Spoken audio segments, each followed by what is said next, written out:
बड़ी खबर जबलपुर के नेताजी सुभाष चंद्र बोस मेडिकल कॉलेज अस्पताल की 4 मंजिल से एक जूनियर डॉक्टर ने छलांग लगाकर आत्महत्या की कोशिश की है। जूनियर डॉक्टर को तत्काल कैजुअलिटी में भर्ती किया है। घटना की जानकारी लगने के बाद मौके पर डीन से लेकर तमाम अधिकारी पहुंच गए और पुलिस को घटना की जानकारी दी। जानकारी के अनुसार 4 नंबर हॉस्टल में उस समय भगदड़ की स्थिति बन गई जब प्रथम वर्ष के छात्र शिवांश गुप्ता ने 4 मंजिल से छलांग लगा दी। जूनियर डॉक्टर के गिरते ही आसपास के लोगों ने उसे कैजुअलिटी में भर्ती किया, जहां उसकी हालत गंभीर है। छात्र ने आत्महत्या की कोशिश क्यों की, इस बारे में मेडिकल प्रबंधन पता लगाने में जुटा है। जबलपुर ब्यूरो चीफ रमाकांत दुबे की रिपोर्ट।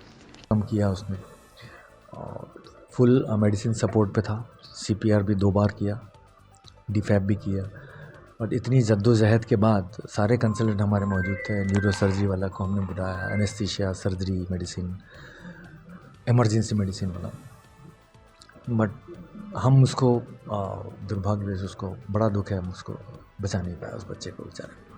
क्या जानकारी और जहाँ तक प्राइमा फेसी में मेरी बच्चों से जो छात्र उसके जो रूममेट्स उनसे जो बात हुई है, कल रात को वो अपने किसी 3 दोस्तों के साथ अपने उनके यहाँ प्राइवेट में रहते हैं, वो उनके साथ गया था और उसने जो छात्रों से मुझे जानकारी लगी कि उन्होंने कहा कि मुझे ये आया और मेरा हॉस्टल मन नहीं लग रहा है, क्या मैं आपके घर आ जाऊँ, मतलब रुक लूँ?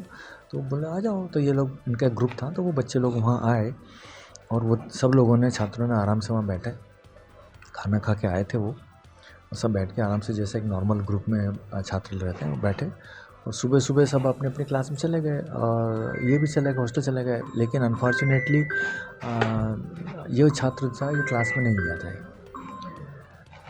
और इसने कुछ ऐसा मैसेज लोग बताने मैसेज दिया था कि भाई आप लोग मेरे बड़े अच्छे दोस्त हैं और जो मैं कर रहा हूँ आप लोग ना करें, इस तरीके से। करीब 11:15 का वो 11:15 का कुछ मैसेज है वो।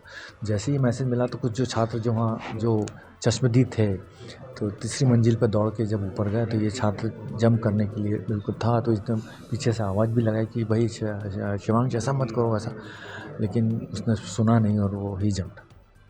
और इस तरीके से फिर वो, और बाकी जो क्यों ऐसा पिछले शायद 7-8 दिन से था, परेशान था, क्यों था, ये इसकी जानकारी तो अब वो तो जांच का विषय है, देखते हैं हम क्या कर सकते हैं। जी, छात्र जो है उसने कोई नोट भी छोड़ा है माता पिता को भी और हाँ दोस्तों को भी। हाँ, मुझे कुछ ऐसी अभी इन्फॉर्मेशन मिली है कि कुछ उसने एक मैसेज भी डाला है और माता पिता को भी दिया है, लेकिन एग्जैक्टली क्या है वो उसका लैंग्वेज जो है, मुझे सिर्फ बात हुई है, मैंने देखा नहीं है, वो बात हुई है मुझे। तो अब देखते हैं उसमें क्या विषय में आता है, क्यों डिप्रेशन था। तो जहाँ तक हम एनएमसी के नियम के हिसाब से पिछले 3-4 साल से एक जो मेंटरशिप सारे कॉलेज में शुरू करी, हमारे यहाँ भी एक मेंटरशिप हमने शुरू करी है कि एक टीचर को हम 20 छात्र जो हैं वो दे देते हैं कि आप इन छात्रों को 1-to-1 पर्सनल टच में रहें। तो काफ़ी पर्सनल टच आजकल रहता है। हमारे ज़माने का टाइम गया जब टीचर्स को अप्रोच करना ही बहुत मुश्किल होता था, तो आजकल कंफर्ट लेवल बहुत बढ़ गया है बच्चों का, छात्रों का और शिक्षक का। काफ़ी कुछ पर्सनल डिस्कस भी करते हैं और वो अपने लेवल पे अगर उनसे सॉल्व नहीं होता तो वो डीन के लेवल पे भी आते हैं और मैं सॉल्व भी करता हूँ, ऐसा नहीं है। पढ़ने में अच्छा था लड़का वो, करीब जो मुझे अब इन्फॉर्मेशन मिली 66% के उसके मार्क्स से, पढ़ने में अच्छा था वो।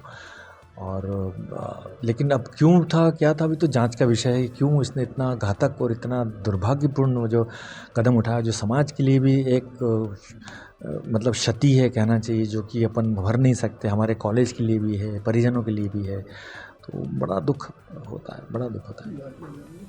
ये मतलब नाम क्या, कहाँ के रहने वाला है, जो परिजनों से आपकी बातचीत हो? परिजनों से तो मेरी बात नहीं हुआ है, लेकिन वो शायद रीवा का रहने वाला था और इसके जो पेरेंट्स हैं, माता पिता, वो गुड़गांव में रहते हैं। इसकी 2 बहनें हैं, वो भी डॉक्टर हैं। तो एक अच्छा पढ़ी लिखी फैमिली का लड़का था। तो देखते हैं आगे क्या होता है।